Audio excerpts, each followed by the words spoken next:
Hi, I'm here to introduce the fourth topic of the month for our 2019 Health and Wellness calendar. It's diet and lifestyle, a really important topic because making a few small changes can make big differences to your life and for those around you. We're sending out a PowerPoint presentation to all of our sites for our paramedics and nurses to use if they wish in Toolbox Talks, and that presentation is mostly around exercise and a little bit on diet.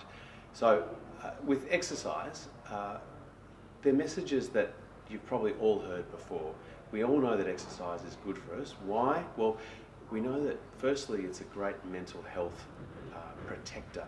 With 50% of us or more having a mental health issue at some stage in our life, we know that exercise can reduce anxiety and reduce stress, particularly because it releases endorphins and other chemicals within the brain.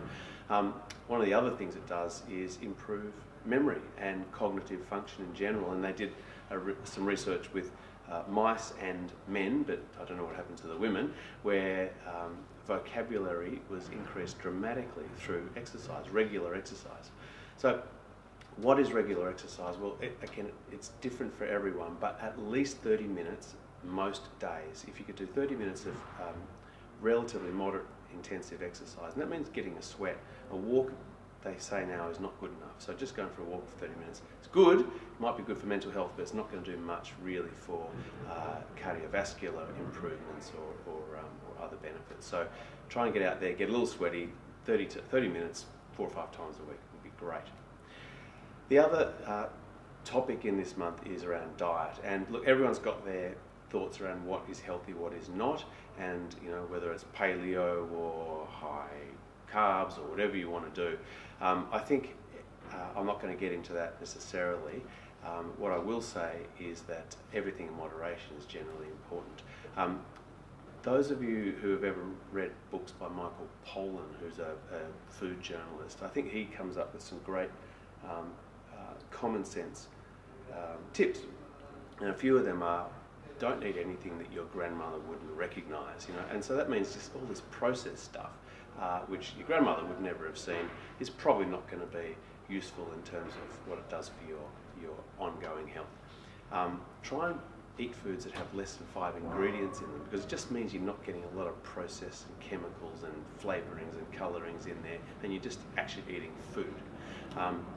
They say that when you go to the supermarket, try and shop around the perimeter, because that's where you're going to find the freshest food, rather than in the middle, which you'll notice has all the processed junk. When you leave the table after a meal, always leave a little bit hungry.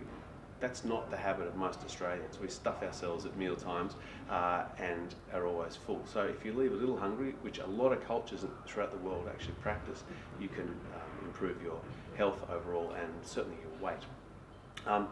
Try eating around a table and not around the TV. I think the tradition of a family meal or a group meal around a table with conversation generally means that you're going to eat less and eat better, rather than a TV where we will all tend to eat food that perhaps isn't quite as good for us and eat more of it. And lastly, and a very important one, don't buy food where you buy petrol. In the States, 20% of food that is eaten by people is bought from petrol stations, and I think we all know what sort of food is purchased there. So they're my tips for the month. Hope they help, hope it rings a bell with some of you and change something in your life and for the better. Thank you.